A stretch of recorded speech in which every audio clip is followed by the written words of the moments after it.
മഹായിടയന് ഇന്ന് വിടയാണ്. ഫ്രാൻസിസ് മാർപ്പാപ്പയുടെ സംസ്കാര ചടങ്ങുകൾ ഇന്നാണ് നടക്കുന്നത്. ഇന്ത്യൻ സമയം 1:30-ക്കാണ് സംസ്കാര ചടങ്ങുകൾ നടന്നത്. വത്തിക്കാൻ സിറ്റിക്ക് പുറത്തുള്ള സെന്റ് മേരി മേജർ ബസിലിക്കയിലാണ് ചടങ്ങുകൾ നടന്നത്. ലോകരാഷ്ട്ര തലവന്മാർ ഉൾപ്പെടെയുള്ള നിരവധി ആളുകളാണ് ചടങ്ങിൽ പങ്കെടുക്കുന്നത്. ഇന്ന് രാവിലെ പ്രാദേശിക സമയം 9 മണി മുതൽ പൊതുദർശനം ആരംഭിക്കുമായിരുന്നു. അന്തരിച്ച ഫ്രാൻസിസ് മാർപ്പാപ്പയുടെ അന്ത്യയാത്ര ഒരു വേദനയായി തന്നെ തുടരുകയായിരുന്നു. മൃതദേഹമടങ്ങിയ പെട്ടി തികച്ചും സ്വകാര്യമായ ചടങ്ങിൽ വെച്ച് പൂട്ടി. വത്തിക്കാൻ അപ്പസ്തോലിക് കൊട്ടാരത്തിൽ വെച്ചാണ് കൂരിയ അംഗങ്ങളും സാന്നിധ്യത്തിൽ ഈ ചടങ്ങ് നടന്നിരുന്നത്. ഇന്ത്യൻ സമയം ഉച്ചയ്ക്ക് 1:30-യോടെയാണ് ശവസംസ്കാര ചടങ്ങുകൾ ലോക നേതാക്കളുടെ സാന്നിധ്യത്തിൽ നടന്നത്. മാർപ്പാപ്പയ്ക്ക് വിട ചൊല്ലാൻ പതിനായിരക്കണക്കിനും ലക്ഷക്കണക്കിനും ആളുകളാണ് പല ദേശങ്ങളിൽ നിന്നും എത്തിയത്.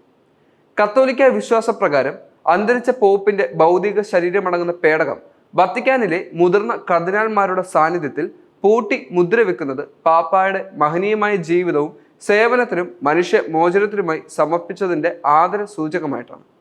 മാർപ്പാപ്പയുടെ ഏറ്റവും വിശ്വസ്തരായ കൂരിയ അംഗങ്ങളാണ് ഈ സ്വകാര്യമായ ചടങ്ങ് നടത്തുന്നത് എന്നുള്ളത് ഈ ഒരു ചടങ്ങിന്റെ വിശിഷ്ടമായ ഒരു ഭാഗമാണ്. കഴിഞ്ഞ 3 ദിവസങ്ങളിലായി ഏകദേശം 2,50,000-ലധികം ആളുകളാണ് വത്തിക്കാനിൽ പോപ്പിനെ അവസാനമായി ഒരു നോക്ക് കാണാൻ തടിച്ചുകൂടിയിരുന്നത്. ആഗോള കത്തോലിക്ക സഭയുടെ 266-ാമത് മാർപ്പാപ്പയായി 12 വർഷം മുമ്പ് ചുമതലയേറ്റ ജോർജ് മാരിയോ ബർഗോളോ എന്ന ഫ്രാൻസിസ് മാർപ്പാപ്പ ഈ പുതിയ നൂറ്റാണ്ടിനെ വല്ലാതെ സ്വാധീനിച്ച ഒരു വ്യക്തി കൂടിയായിരുന്നു. 2013-ലാണ് അർജന്റീനക്കാരനായ ഇദ്ദേഹം കത്തോലിക്ക സഭാ തലവനായി ചുമതലയേറ്റത്. അന്ത്യയാത്ര ചടങ്ങുകൾക്ക് സാക്ഷ്യം വഹിക്കാൻ ഒട്ടുമിക്ക ലോക നേതാക്കളും മത നേതാക്കളും വത്തിക്കാനിൽ എത്തുകയും ചെയ്തു. അമേരിക്കൻ പ്രസിഡന്റ് ഡൊണാൾഡ് ട്രംപും ഇന്ത്യൻ രാഷ്ട്രപതി ദ്രൗപദി മുർമുവും ബ്രിട്ടീഷ് പ്രധാനമന്ത്രി ഫ്രഞ്ച് പ്രസിഡന്റ് തുടങ്ങിയ നിരവധി ലോക നേതാക്കളുടെ സാന്നിധ്യത്തിലാണ് അവസാന ശുശ്രൂഷകൾ നടന്നത്. ലോകരാജ്യങ്ങളെ തന്നെ സ്വാധീനിച്ച ഒരു നല്ല വ്യക്തിത്വത്തിന്റെ ഉടമ കൂടിയാണ് ഫ്രാൻസിസ് മാർപ്പാപ്പ. യുദ്ധങ്ങൾ അവസാനിപ്പിക്കാനും സമാധാനത്തോടെ വർത്തിക്കുന്നതിനും വേണ്ടി ഫ്രാൻസിസ് മാർപ്പാപ്പ ലോകത്തോട് ആഹ്വാനം ചെയ്തിരുന്നു. ഇസ്രായേലും ഗാസയും തമ്മിലുള്ള യുദ്ധം അടക്കമുള്ള പല വിഷയങ്ങളിലും ഫ്രാൻസിസ് മാർപ്പാപ്പയുടെ ഇടപെടൽ വളരെ സങ്കീർണമായിരുന്നു.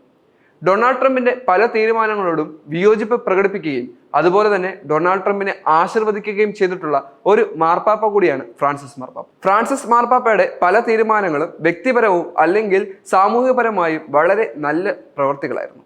അദ്ദേഹത്തിന്റെ ഇനിയുള്ള തീരുമാനങ്ങൾ ഇനി വരുന്ന മാർപ്പാപ്പമാർ സ്വീകരിച്ചിരുന്നുവെങ്കിൽ ഒരുപക്ഷെ ലോകത്ത് സമാധാനം കുറച്ചുകൂടി സ്ഥാപിതമായേനെ. അതിന് രാഷ്ട്രീയ നേതാക്കന്മാർ ഫ്രാൻസിസ് മാർപ്പാപ്പയുടെ ചുവട് പിടിക്കണമെന്നുള്ളതും യാഥാർത്ഥ്യമാണ്.